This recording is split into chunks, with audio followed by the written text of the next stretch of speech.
이슬람만큼 빠르게 팽창한 종교는 없습니다. 610년 메카에서 출범한 이래 이슬람은 순식간에 아라비아 반도를 넘어 프랑스 남부와 스페인, 북아프리카와 이란, 인도, 파키스탄, 중앙아시아로 전파되었습니다. 현재 이슬람을 믿는 나라들의 절반이 초창기에 이미 만들어졌죠.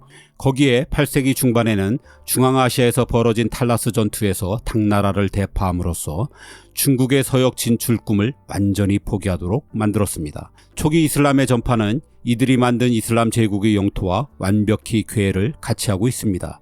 제국 자체가 정복을 통한 이슬람의 포교를 위해 만들어졌기 때문입니다. 이렇게 만들어진 이슬람의 영토는 로마 제국의 거의 2배에 달했습니다. 그것도 로마가 900년이 걸린 데 반해 겨우 100년 만에 이뤄낸 성과입니다. 이 전무후무한 속도의 팽창이 어떻게 가능했을까요?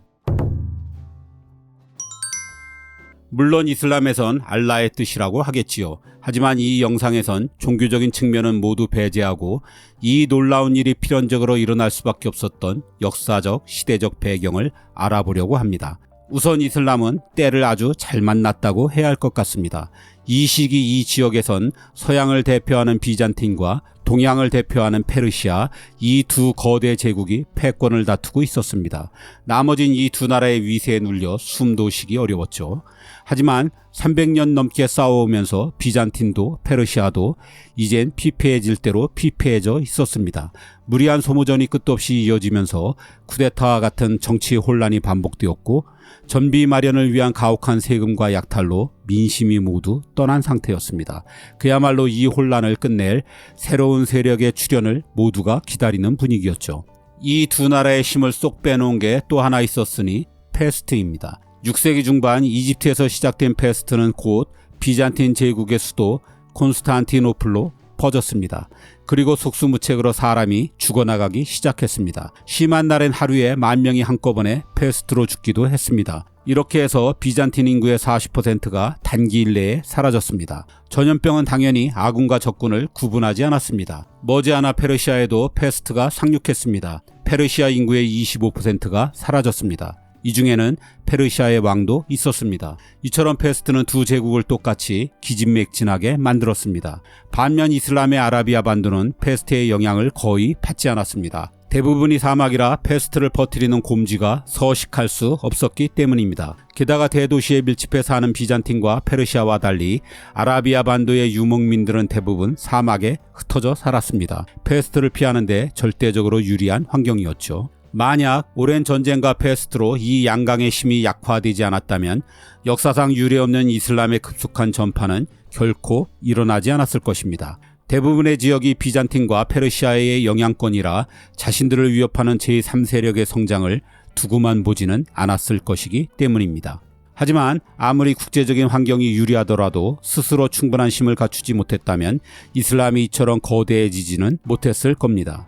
사실 아라비아 반도는 경제적으로 굉장히 낙후된 지역이었습니다. 부족 단위로 사막과 초원을 떠돌며 양이나 치던 게 고작이었죠. 적은 목초지와 오아시스를 두고 건듯하면 부족 간의 전쟁을 벌였기 때문에 경제력이 쌓일 여지도 없었습니다. 그런데 비잔틴과 사산조 페르시아 간의 장기 전쟁이 아라비아 반도에 의도치 않은 경제 변화를 가져왔죠. 페르시아에서 지금의 이라크, 시리아, 요르단을 거쳐 지중해에 이르던 전통 교역로가 차단되자 대상들은 새로운 루트를 찾아야 했습니다. 아라비아 사막을 가로지르거나 서부의 홍해 연안을 따라가는 거죠. 이 덕에 메카, 메디나 같은 도시가 발달하고 중개 무역으로 전에 없던 호황을 누리게 되었습니다. 이슬람에서 좋아하는 표현은 아니지만 우리가 흔히 이슬람의 창시자라고 부르는 무함마드도 대상로의 요지 중 하나인 메카의 상인 출신이죠. 어쨌든 이런 변화 덕에 이슬람은 정복전쟁의 경제적인 토대를 마련하게 됩니다. 정복전쟁을 하려면 강력한 군대가 반드시 있어야지요. 이 문제 역시 결과적으로 양대 제국의 도움을 받았습니다. 비잔틴도 페르시아도 오랜 전쟁으로 인력난에 시달렸기 때문에 수많은 용병을 고용하고 있었습니다. 지리적으로 구하기 쉬웠기 때문에 두 나라의 국경을 지키는 군사의 대부분이 아랍인이었죠.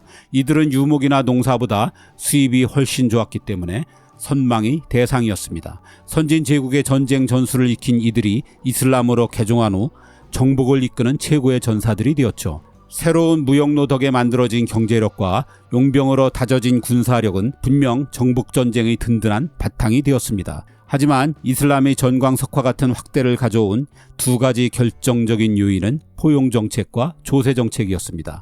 당시 이슬람 세력은 그 숫자가 아주 적었습니다. 그 넓은 정복지를 직접 다스린다는 건 불가능했죠.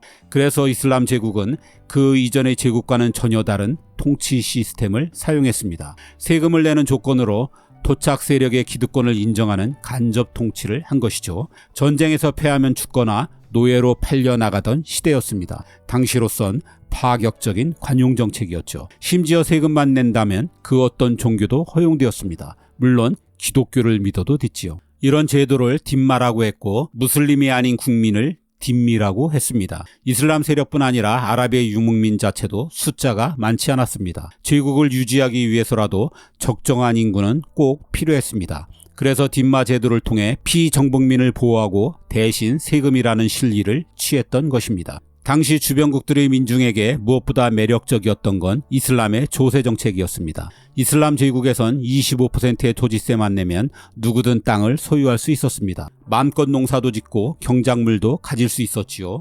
비잔틴과 페르시아 제국의 가혹한 수탈에 신물이 났던 사람들에게 이 제도는 가히 혁명이었습니다. 여기에 10%의 인두세만 내면 이슬람으로 개종하지 않아도 되었기 때문에 이슬람은 여타 종교들로부터 큰 거부감도 없었습니다. 특히 그간 유럽 가톨릭으로부터 이단으로 몰려 핍박을 받던 콥트 기독교, 네스토리우스파, 단성론자, 아랍에 살던 일부 유대교도들은 이슬람이 종교의 자유를 보장하자 오히려 이들을 해방군으로 생각하기도 했습니다. 초창기 이슬람의 정책은 단순하게 표현하면 개종과 세금 그리고 죽음 중에서 선택하라는 것입니다.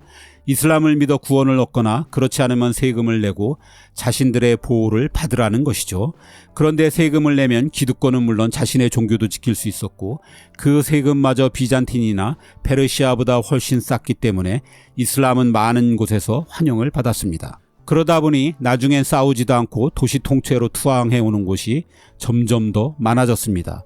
이게 바로 이슬람이 파죽지세로 세력을 확장한 비결이죠. 이슬람으로 개종하면 10%의 인두세마저 깎아주었기 때문에 나중엔 아랍에 살던 기독교 집단과 페르시아의 조로아스터교에서 대거 개종하는 일이 벌어지기도 했습니다. 그래서 한때는 세수가 급격히 줄어드는 바람에 집단 개종을 못하게 막기도 했습니다.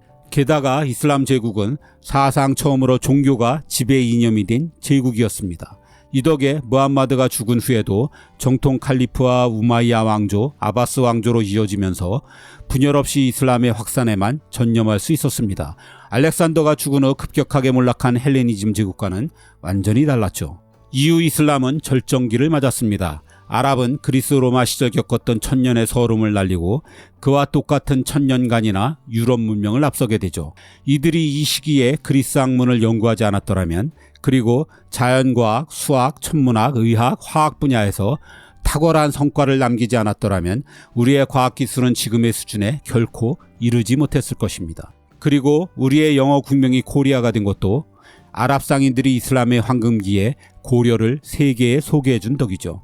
하지만 18세기 말 나폴레옹이 이집트를 침공한 이래 아랍과 유럽 간의 힘의 위인은 다시 역전되었습니다. 이슬람은 초기와 같은 포용력도 종교로 다져진 단결력도 빗바랜 지 오래입니다.